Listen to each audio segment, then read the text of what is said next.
Scientists, farmers, and even backyard gardeners are doing their part to improve the quantity and quality of foods that we all rely upon.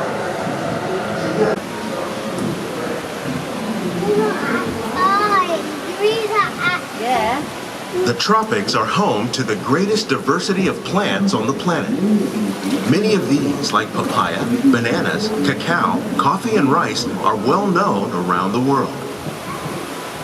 These are just a few of the edible plants that have been an important source of nutrition for people living in the tropics. Many are rich in vitamins and minerals, while others are well adapted to growing in less than ideal conditions. There's a sandman over there. Some, like the water lily, thrive in wet, swampy areas and waterways. All parts of this plant, even the flower petals, are edible. The starchy root of the plant has long been used to make flour for baking.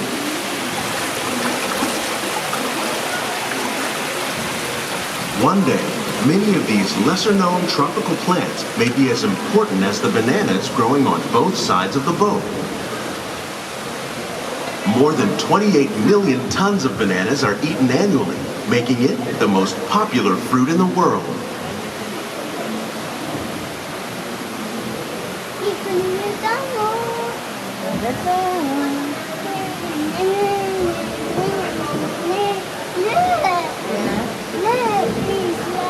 That's called miracle fruit.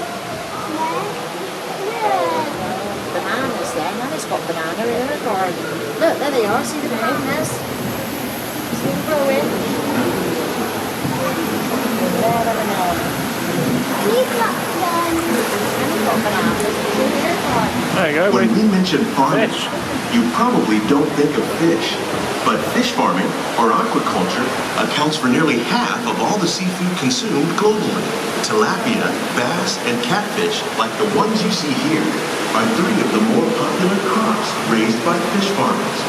The sustainable system we're using here recycles the water in the tanks. As a result, we're able to save millions of gallons each year. Our small fish farm produces nearly 5,000 pounds of fish each year to serve in restaurants around Walt Disney World. Alligators. Innovations like this one can play an important role in our efforts to produce bountiful harvests and still protect natural resources.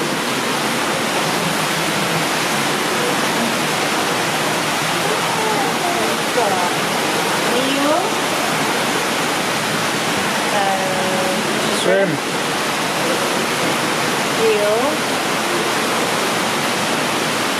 Where is this? Oh, the shrimp, massive.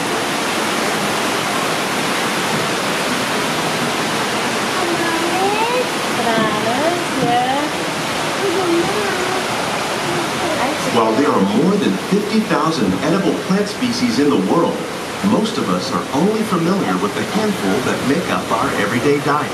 The common grains growing here, wheat, maize, sorghum, and millet, plus rice, account for nearly 2/3 of our global food consumption.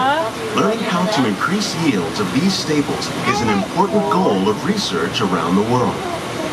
Spinach. Monkey puzzle fruit. Wheat. Corn. Tomato. Beetroot. Tomatoes. These plants are definitely on their way up. Look at that, growing melon. techniques like these increase yields That's the while size more of my efficiently whole using baby, resources isn't it? like water, Melon. fertilizer, and pesticides. It can't be that Another big. innovation at work here is our integrated How you could have that inside you? That'd kill you. populating our greenhouses with beneficial insects that prey on harmful pests like aphids and flies. We are significantly reducing our reliance on conventional pesticides. All the lettuce. We're growing these crops using our nutrient film system. This technique precisely controls and recycles water and nutrients. With it, we can produce over 27,000 heads of lettuce a year in this one small area. Cucumber. Yeah. Some of our best ideas have been inspired by nature, like these fruit and vegetable trees. By growing these ground plants vertically, we can increase yields and better control diseases. These crops taste as good as they look. In fact, we serve more than 15 tons of produce from our greenhouses in restaurants here at the land every year. Melon. It's like pepper. Is it pepper? Go on then. Pepper. Yes. Yeah. These are chives, isn't it? The future of agriculture may include innovative ideas like this vertical growing system. Plants grown in this way use a fraction of the space required by traditional growing methods. That saves water and increases production. The aquaponics system on your left combines hydroponics with aquaculture.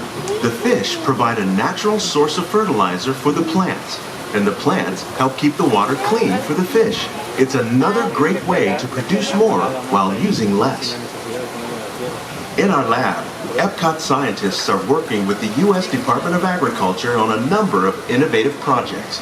The goal of these efforts is to produce higher yielding and better quality plants. Here we go.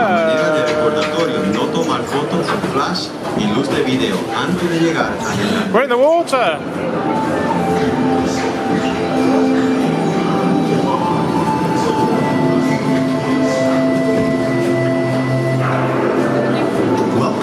Voyage of discovery and awareness of the richness, the diversity, and the often surprising nature of living with the land.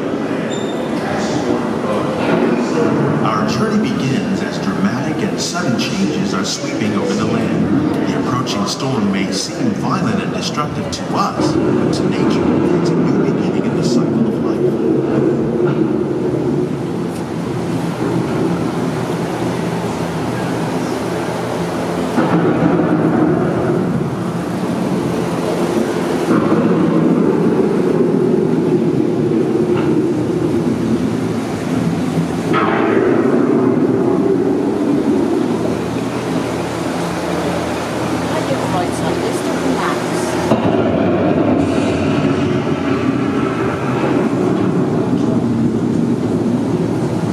The surface of the land, roots trap water from the flowing mud, extracting precious nutrients and minerals. These elements, when combined with sunlight, create the diverse living systems of our planet.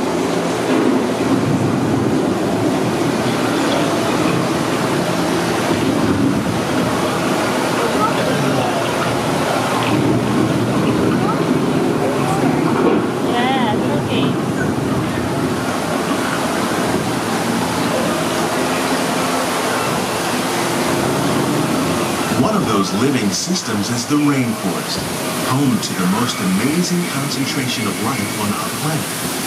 These dense and beautiful forests cover only a tiny Anaconda in the water, a crocodile in the water, Max. Plus they contain more than half of The crocodile on your side. Rainforests are also extremely rich in productive living systems, providing us with oxygen, Right on my side. medicine, monkey. and other elements essential to our Happy. life.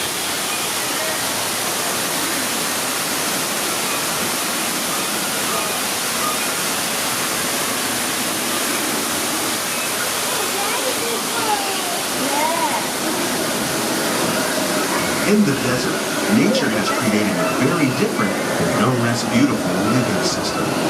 And while this arid landscape may seem lifeless, it is very much alive.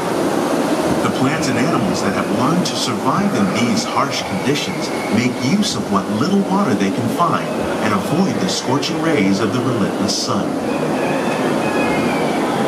The American prairie once appeared as desolate as the desert, but over time, rainwater and nutrients gradually penetrated the hard surface of this land. Even the hooves of the mighty buffalo helped create the rich soil that would one day become home to the American farm.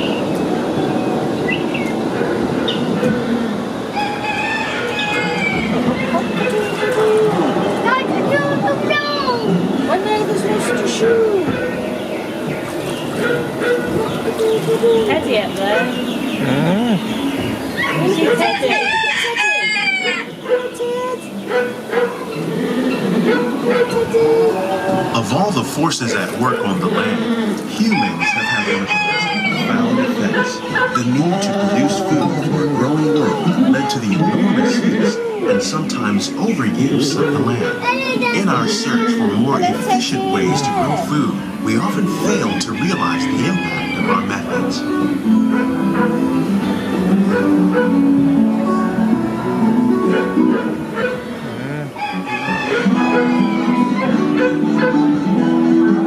Today, we're learning to live with the land, discovering better ways to grow food that will assure both human and environmental well-being.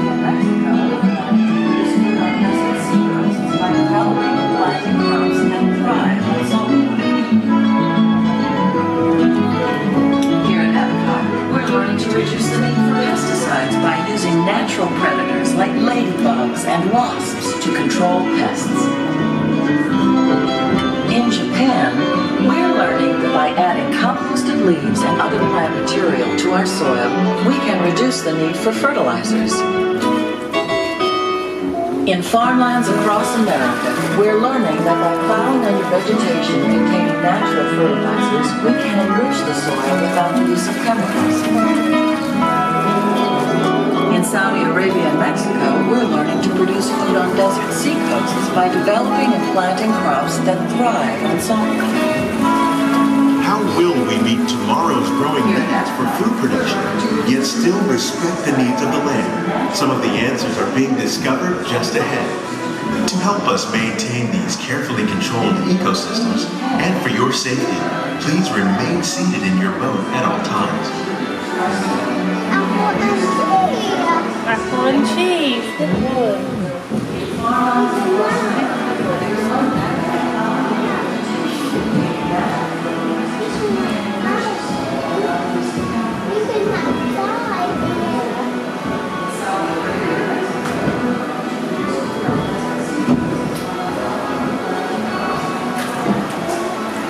Welcome to our living laboratories, where scientists from Epcot and the U.S. Department of Agriculture are exploring innovative ways to produce bountiful harvests now and into the future.